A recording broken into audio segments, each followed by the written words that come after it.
my name is Heather Bowser, and I am 39 years old, and I'm a victim of Agent Orange. When I was born 2 months premature. I weighed 3 pounds, 3 ounces, and was missing my right leg below the knee, several of my fingers, and my big toe on my left foot. My dad, he was drafted into the Army. He served in 1968 to 1969. He served in Long Binh, in Viet Nam, Bien Hoa. The ideas of forgiveness and the idea of the responsibility of Agent Orange and its effect on the human race has been something that has been somewhat of a roller coaster throughout my life. My name is Jenna Mack, and I'm 18 years old. My maternal grandfather served in the American War from 1968 to 1970. He was stationed in the Oshawa Valley and was sprayed with Agent Orange almost on a daily basis. My mother, she was born with severe hip dysplasia, and in the past 5 years has acquired numerous cancers and an autoimmune disorder. I am a third-generation Agent Orange survivor, and I go through the emotional side to it with my mom every day. The two persons whose monologue you just listened to are Heather Bowser, a second generation, and Jenna Mark, a third generation victims of Agent Orange. Belonging to different generations and having different life stories, but they came to Vietnam this time with the same goal and purpose, that is to be healed and to heal Vietnamese people who are affected by Agent Orange just like them. Now let's join me to welcome Heather Bowser and Jenna Mark. Thank you. Thank you. Thank you very much for being with us today. You just docked in Vietnam from the Peace Boat, Yes. which arrived from Japan, and you seem to have an amazing adventure. So tell us, what is special about the trip? Well, Peace Boat in particular is a very special organization that is really committed to bringing peace throughout the world. This was around their 40th trip to Vietnam from Peace Boat, and we were very honored to be invited to be educators there on the ship from Japan to Da Nang. So it was an amazing experience. We were very fortunate that almost every one of our lectures about Agent Orange was filled to capacity, which was around 450 people per lecture. So how many times have you been to Vietnam, and what are the ultimate goals of your trips to Vietnam? This is my third time to travel to Vietnam. I started traveling here in 2010. My goals here, usually what I set out to do, is to make connections, to help educate not only myself, because I want to know all the information I can find about different areas in Vietnam that's been affected, but also to make connections with the people, because I really feel like the second and third generation need some support, need to know that they're not alone in this fight, that we're all here together, and that we want to make connections and be stronger together. How about you, Jenna? This is my first time to Vietnam, and I think my ultimate goal is right now to learn more about the Vietnamese side of the war and not just the American, because I know my side of it, and I don't know enough about their side of it. And so my goal is to just educate myself right now, and then once I educate myself, I can go from there and start helping the Vietnamese. So how did you guys know each other? Well, I created a Facebook page right after my first trip to Vietnam. And on that Facebook page, a woman from California replied to one of my postings talking about Agent Orange. And she identified herself as someone who was also a second-generation victim. And her story was so moving to me that a couple days later I picked up the telephone to call her. Right away. And then I find out that she has this amazing daughter who is also a great advocate for Agent Orange. And so, we've just kind of become family in a way. So we've known each other through the internet, and that's how we met. Fantastic. Yeah, Fantastic. great. So friendship starts from there. Yes. Heather Bowser of the United States was born with multiple birth defects. result of her father's exposure to Agent Orange during the Vietnam War. As a child, she and her parents struggled greatly with the psychological and physical effects of Agent Orange on their lives. Her parents became involved in raising public awareness over the effects of Agent Orange, and Heather continued her father's work after he passed away at the age of 50 due to complications brought about by the effects of Agent Orange. She co-founded the Children of Vietnam Veterans Health Alliance for people suffering from the effects of Agent Orange worldwide to be acknowledged, and for global awareness to be raised about the aftermath of the war's effect on the second and third generation. So Heather, I know that you're the second generation victim of Agent Orange. Yes. So could you please share with us a little bit about your family? Sure. My dad served here from 1968 to 1969. He came home and my mom and him got married 9 days before my dad left for the war. So they had only been married for 9 days before he left. And when they came home, they were ready to put the war behind them, like many families. They wanted to start a family and move on from the war. And so it wasn't until my mom had the 2 miscarriages and then I was born, my dad was also suffering issues with nightmares and being afraid, at night if helicopters would come over our house. He'd feel very nervous and afraid. And he was like a tough guy, So to deal with that, he did drink some. But however, I think it was mostly when I was born, the guilt, when he started to understand that maybe Agent Orange is what caused this and that maybe it was him that caused my birth defects. The guilt he felt was so overwhelming. He really blamed himself for my problems. And so that was really difficult for my mom, and it was also hard on him as well. Heather, you were born with birth defects which were passed down from your father. Could you please share with us more about your parents and your childhood? I think one thing to understand is that the United States is such a large country that those men and women, but mostly men who came back from the war, they spread back out around the country. So, for example, here in Vietnam, when you'll have a whole town or a whole village that has been affected by Agent Orange, in the United States, it's more like one person here and one person very far away. And so I felt very alone because there was no one with my same disabilities growing up in the area I was raised in. It was very difficult. I was made fun of. I was teased.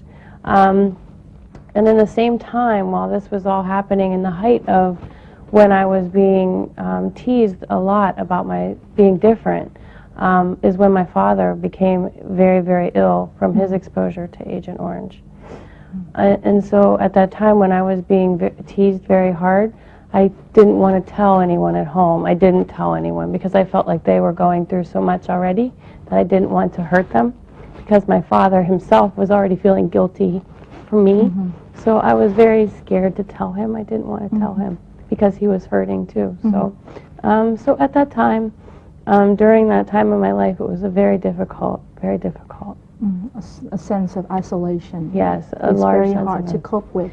Yeah, and so when I come here and the children here, there's so many children that are together in centers or they do know each other. When I come here, I'm like, oh, it's my brothers and sisters. In Vietnam, they all have a community to share with.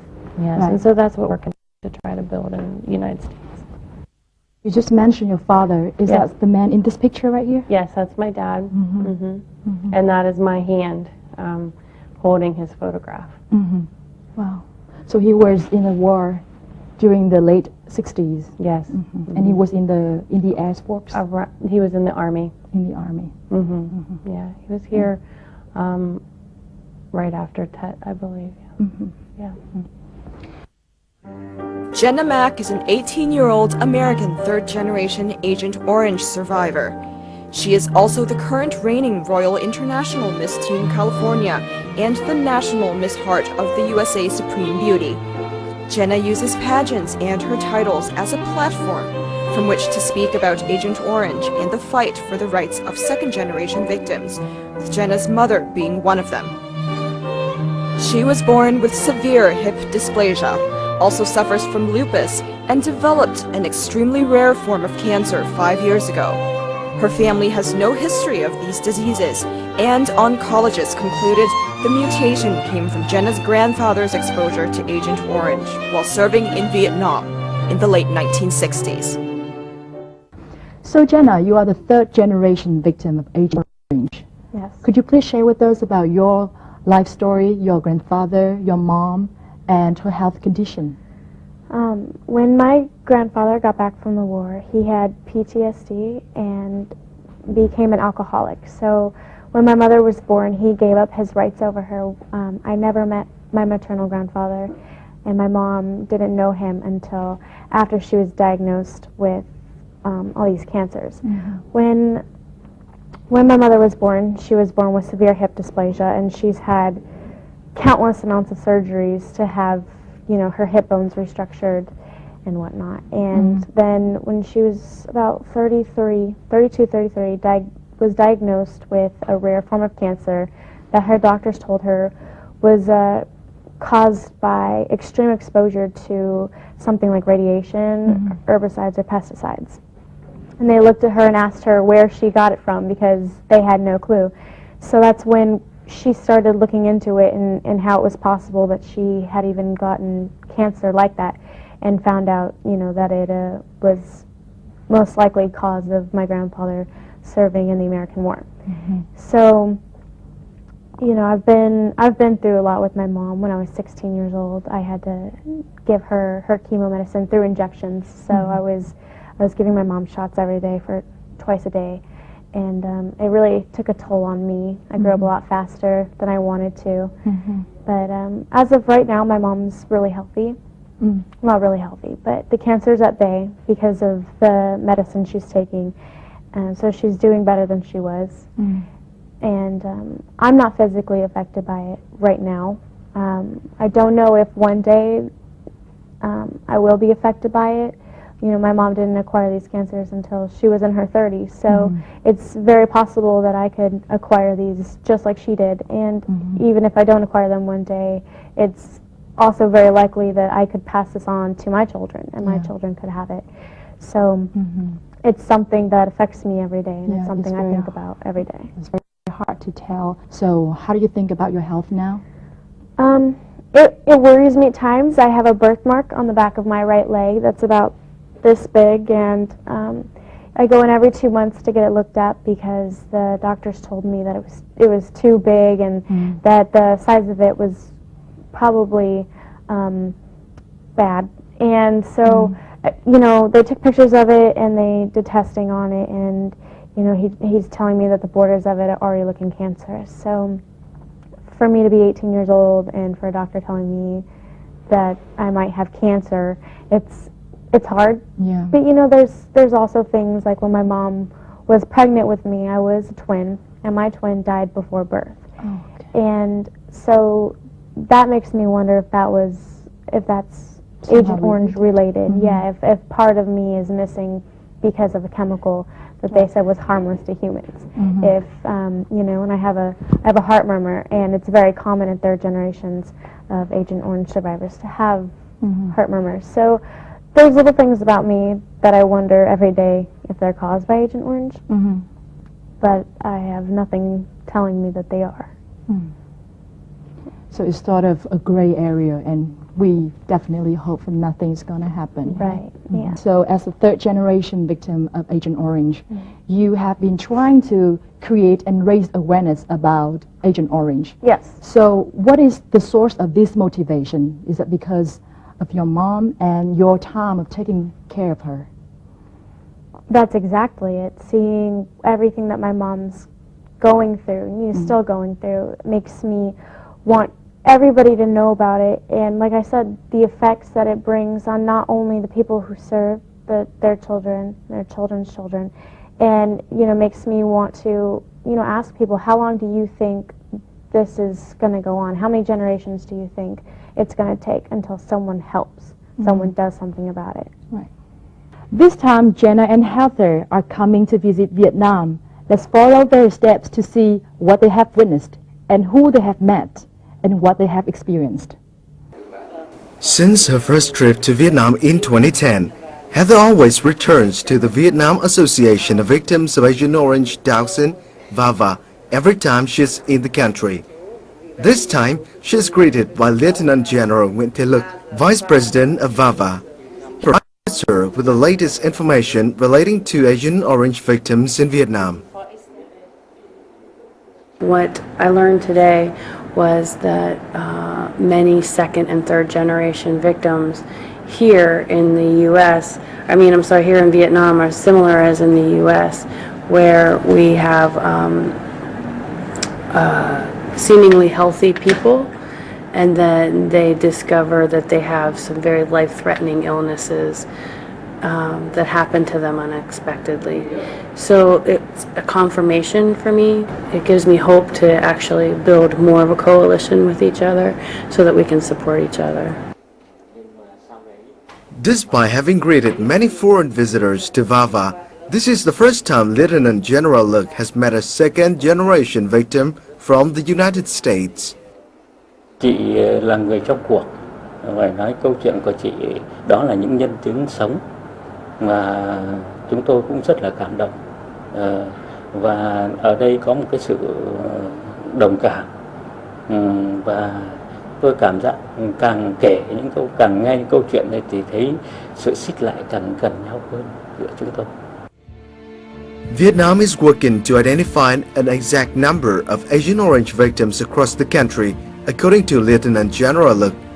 Vietnam has had over 3 million victims out of the 4.8 million people exposed to Agent Orange. According to research, the environmental damage would take about 100 years to recover from. The U.S. Army sprayed about 80 million liters of Agent Orange over Vietnam during the war.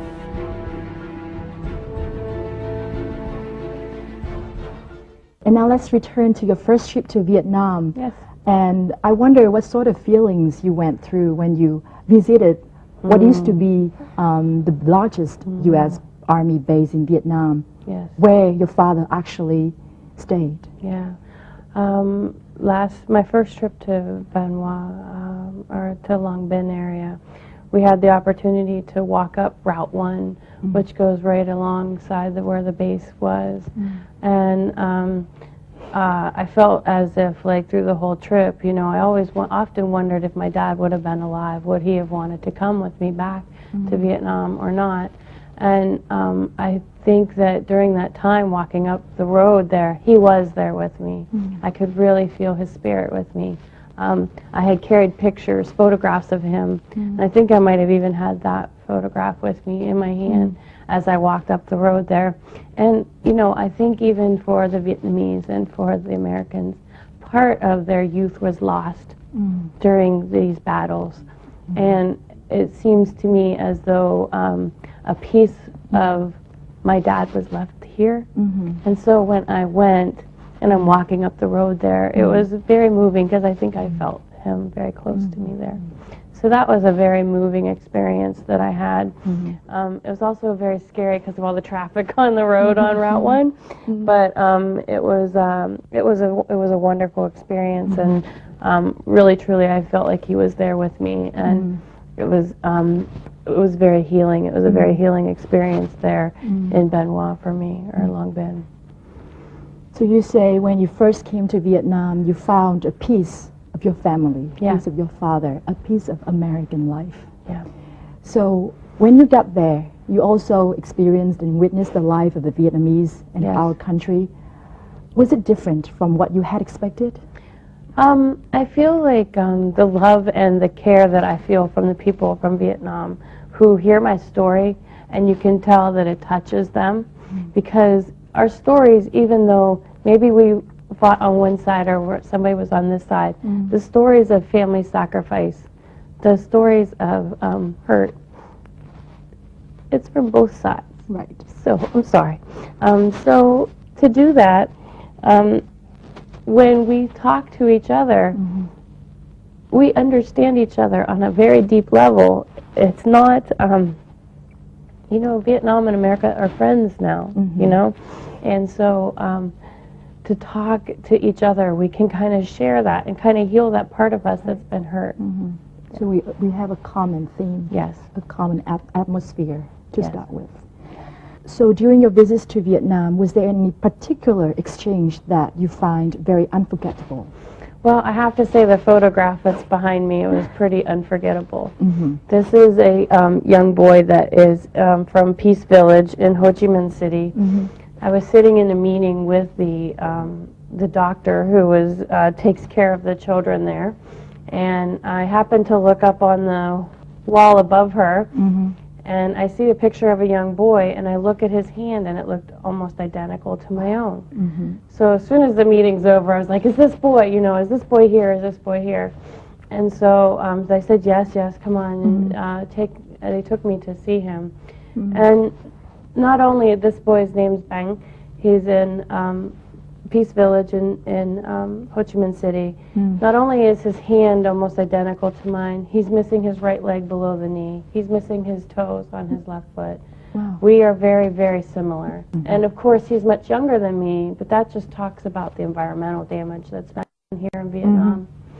But it was as if watching those children in Peace Village, the way that they get around the hallways and things, some of them crawl on the floor or scoot or wear their artificial limbs. I can identify with that because if you remember when I said that at times when I was a child I felt so alone. Right. To see those children there in a loving relationship with each other and acceptance from each other and getting around however they needed to get around, I really felt like part of my childhood, my child kind of healed when I was a part of that. And so yes, that moment was like an amazing moment in my life. And I felt like, again, I said it was like affirmation that, you're fighting all of this and sometimes you get scared. What if you're on the wrong path? But then to meet him and to see him really cemented that I was meant to do this work. It's interesting for me to hear that you, an American, found affirmation and understanding right here in Vietnam. So what is the biggest thing that you want to gain this time you came back to Vietnam? I think this time coming from Vietnam to take home with me is speaking with others about the illnesses that are happening in the second and third generation later in life. I'm really trying to research that to find out, we have birth defects that maybe happen when we were first born, and maybe some of us have some learning disabilities and things that we'll have throughout our life. But what we're looking for and we're trying to research and figure out what's happening is like in the example of Jenna's mother, where we have these very unusual illnesses happen to someone at a very young age. For example, in the U.S., the children there are second generation are having rare forms of cancer. We are having problems with our autoimmune system. So many skin disorders, arthritises, issues like that. And then also heart problems. And so just a variety of different illnesses. And so I'm really here to not only to do my usual things when I'm here, but also to kind of listen and try to find what's happening, because that's what's happening in the U.S. And so I want to be able to tie us together more so that we can work together and not be separate by, country or disabilities or whatever. Yeah. During her first time to Vietnam, Heather had a touching exchange with Thanh Tùng, a second-generation victim of Agent Orange. This time, back to Vietnam again, she also took time to visit him. Let's take a look. The first time Heather visited Thanh Tùng, the thing that brought them closer was music. On this visit to Vietnam, Heather and her husband, Aaron Bowser, have also been joined by their young companion, Jenna, who has also found a connection to this country. When he played Amazing Grace today, I cried, and it was kind of like I felt like I had already known him because I had seen him play before, so getting to meet him was like a blessing to me, so I was really happy to be here. Dung is a Hanoi-born second-generation Agent Orange victim. His father, Nguyễn Thanh Sơn, was exposed to the toxic chemical while fighting on the battlefields of Guangxi and Thừa Thiên Huế during the 1970 and 71. Both Dung and his sister Thuy have birth defects caused by the chemical. Thuy was born in 1975. She is deaf, blind, paralyzed, suffers epilepsy, and has intellectual disabilities. I was very emotional today here, and it is nice to be back here visiting again, but I know through the smiles there's a lot of pain. Their daughter is very ill, and it's really hard to, that they persevere through their hardship. Dung has a deep understanding and connection with Heather and Jenna, who are Agent Orange victims from the United States. Tôi nghĩ rằng là dù là người Việt Nam hay là người Mỹ thì sau cái cuộc chiến tranh thì cái nỗi đau da cam là giống nhau. Mọi người đều phải vượt qua những cái cơn đau về thực thể và những cái cơn đau về tinh thần, đều phải rất là nghị lực. Mỗi một cái câu chuyện đời của một nạn nhân chất độc da cam là cả một cái câu chuyện là phải vượt qua những cái khó khăn, cho dù là những khó khăn rất là đời thường trong cuộc sống thôi, nhưng mà và đấy lại là một phụ nữ thì có lẽ cái sự thiệt thòi do cái di chứng của chất độc da cam để lại nó còn lớn hơn cả tôi rất là nhiều. Vì thế mà tôi ngay từ phút đầu tiên thì tôi muốn dành cho chị Heather một cái sự chia sẻ, giống như là những người bạn cùng phải vượt lên những cái thử thách mà cuộc sống đã đem lại cho mình.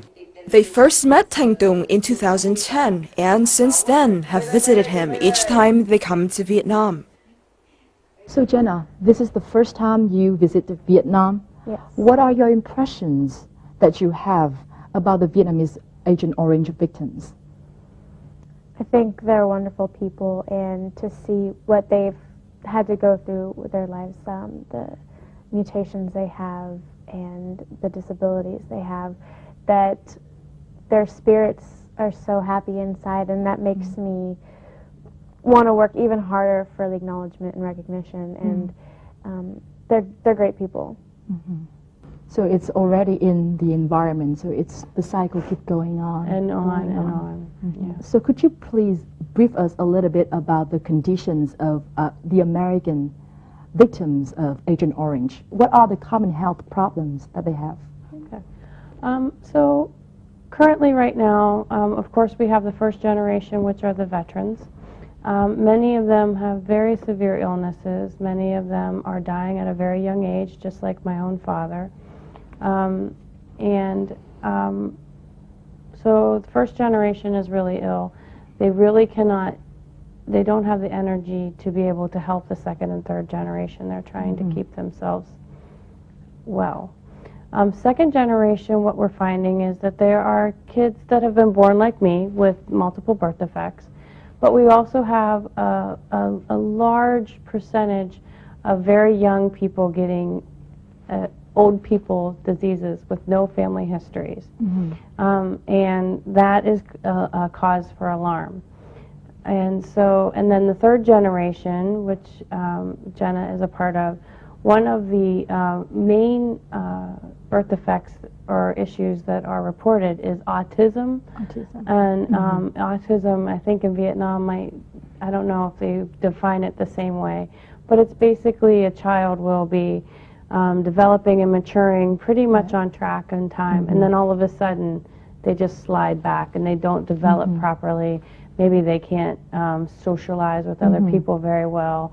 And so we find that autism is the #1 reported issue within the children of grandchildren of Vietnam veterans. So how about the welfare policies that the U.S. government has offered to the Vietnam veterans as well as their children who are affected by the Agent Orange? Okay.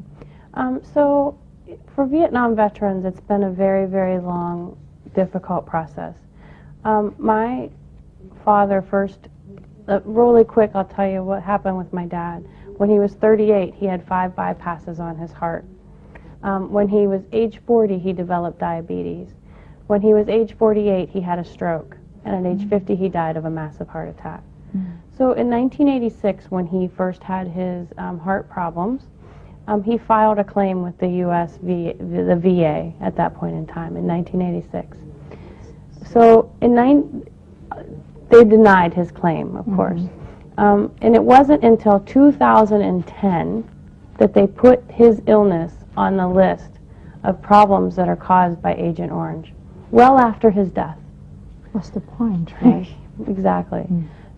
With the children, the reports are 6,000 to 8,000 U.S. women who served in the military. So we'll say 8,000 women who served in the U.S. military here during the American War.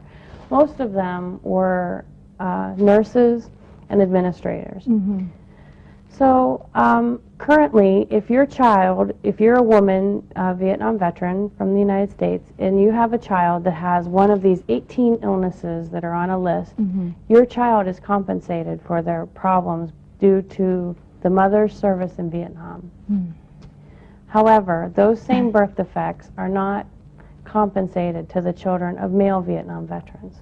So currently, there's only one birth defect that receives compensation considered from Agent Orange in the United States, and that is spina bifida. So there was 2.8 million men who served in Vietnam. Okay? So we believe, honestly, we believe that it's discrimination because of the amount of money that would have to be paid to compensate the children who've been affected, like myself. So I have never received one penny compensation. I have never had anyone from the government say, yes, I'm so sorry this happened to you. I'm so sorry, we killed your father. Nothing. So it's a very difficult situation.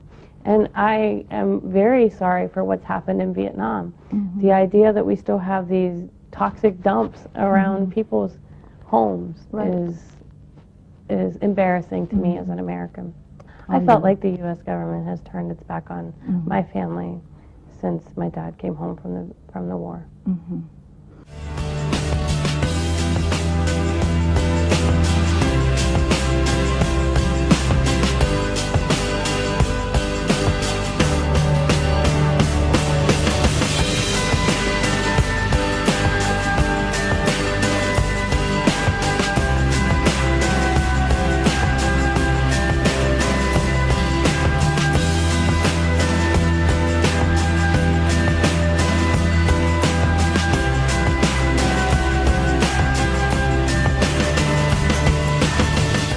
So how old were you when you started becoming an Agent Orange activist? Well, my parents first found out about Agent Orange, I was probably 5 or 6 years old.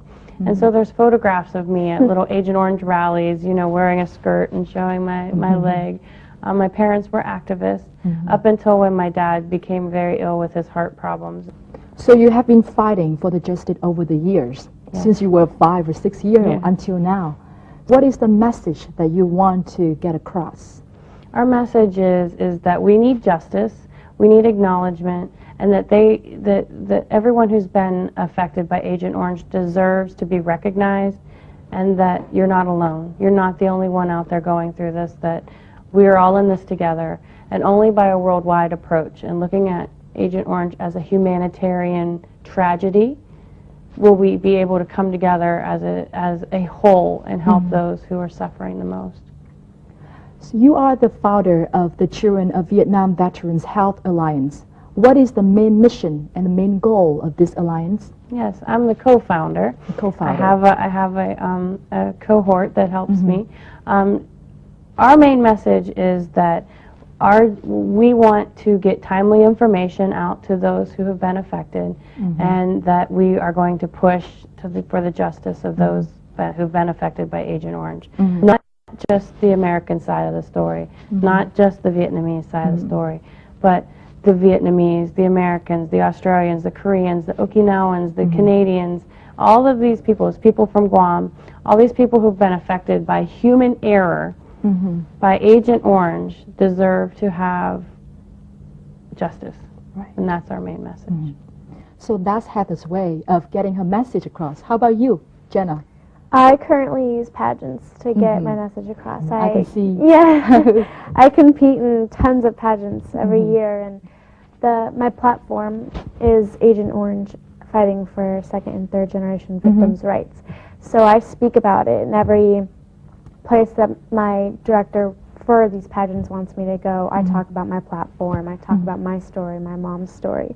So right now it's just what I do is I get the message across. So as part of their visit to Vietnam this time, Heather and Jenna spent a day to visit the northern city of Hai Phong to visit some families of Agent Orange victims. And then let's find out what they have seen. The first person Heather and Jenna visit in Hai Phong is Phạm Thế Minh. He is a 37-year-old second-generation Agent Orange victim. His parents are both veterans. Through his determination, Minh has become a well-known English and computer science teacher in the local area. Mr. Minh, he and I met last year in Hanoi, and so it's been great getting to know him, and it's such a pleasure to come and see how hard he's worked to work through the things that he's been given in life. I find that the second generation Agent Orange victims have the ones who are able to have worked very hard to try to make a good life for themselves, and I think Mr. Minh is a wonderful example of that, and he's a good friend of mine. On their second visit, Heather and Jenna meet a family with 3 generations of Agent Orange victims. Phạm Thị Đức is 70 years old. She was exposed to Agent Orange while working as a nurse on the battlefront. She had a child 1 year before the war ended. But her son has growth problems due to problems with his pituitary gland. Đức grandchild also carries the same birth defects as his father. Seeing this little girl and that she's a third generation, I feel close to her because I'm a third generation. And you know, the grandma was talking about how she's not sure of this girl's future, and I feel that every day. You know, I'm not sure if I'm gonna acquire different things when I'm older in life. So being here kind of makes me feel at home. Seeing the congenital effects of Agent Orange, Heather has become more determined to support Vietnamese Agent Orange dioxin victims. There's a large fight ahead of the people of Vietnam, and I hope that I can be a part of that to help them gain justice for all the Agent Orange victims. I once visited your website, theagentOrangeSpeaker.com, and I saw kind of your slogan which says, "I will keep fighting until all descendants of Agent Orange find justice." Do you think that we are anywhere close to that day when the justice prevails? I do not feel like we are there yet. I do feel, though, is if we continue to work together and we continue to make this a real issue so that people can understand the suffering that is really happening here and around the world, then maybe we will be able to make a difference, and maybe that the descendants that are down the line from the future will not have to worry about this problem. So what do you think is the main important factor that we must have in order for this day to come soon? We have to continue to speak out. We cannot be silent. We cannot stay alone. We have to reach out to groups around the world. So we have to be together and speak solidarity. Our voice. About the fight for all the second generation victims, your mother once said, "It is going to be a long, long road, and I may never see it." So that's where Jenna comes in. How do you feel when you hear this? It makes me sad that my mom knows, it feels in her heart that she'll never get the help that she needs, and that I have to be that person for her. So it's hard, but I know that it's probably true, and that's why I'm here. I'm here to learn, and I'm here to better myself and see the other side of the story, so that I can be that person, and I can, you know, stand up for what is right. And you're not only speaking your voice, you are speaking your mom's voice, Right. and many others' voice, and Heather's voice also. So what are your biggest wishes now? My biggest wish is someday I'd get that phone call. Guess what?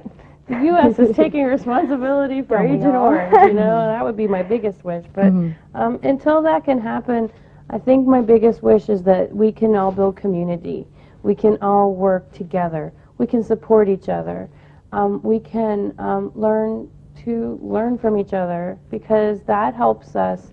If the government will not ease the pain of Agent Orange, then at least we can lessen the pain of each other by using our stories to come together and build relationships, and so that we know that we are not isolated, that we are not alone, and that we can be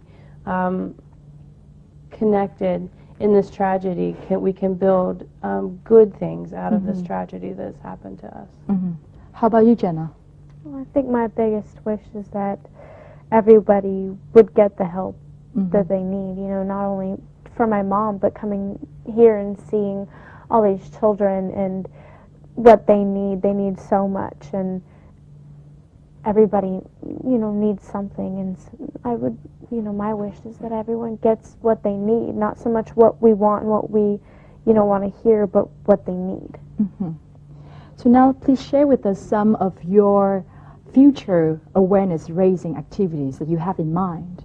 A couple of our ideas, you know, now that we have filed as a nonprofit organization, we're able to start to do some fundraisers and start to do some things to really find the needs of those who are affected and figure out ways to help them financially, and also to bring awareness. We have several groups who are interested in doing like balloon launches and things like that, where we can you know, raise awareness, have a community day, and do those kinds of things. Also, I know that Vava is planning some events for the next year, and I would really be interested in trying to bring a delegation of second and third generation Agent Orange victims from the U.S. to Vietnam to be a part of that. That is something that I feel very strongly, and this trip, even more this time, has really opened that door for me. And I'm really looking forward to going home and trying to work those things out. And then also we have legislation issues. I know that VAVA, the Agent Orange Relief and Responsibility Campaign, has a bill that is in committee right now in the U.S. that, you know, and so we work to support that bill to try to get it out of committee and to get voted into legislation that will the Vietnamese victims of Agent Orange, and also some of the American children as well. So there's a lot of work that way to do, and I've been renewed in pursuing those things. Well, thank you so much for spending time with us. I find it very inspiring talk and moving stories, and I myself believe that your stories would touch the hearts of millions of people, not only in Vietnam, but also in the States and many places in the world. And best of luck with all activities and all of your plans for what you are doing for the fight for justice. And I'll see you someday. Thank you. And that's it for our Talk Vietnam today. Thank you very much for watching, and we'll see you next time.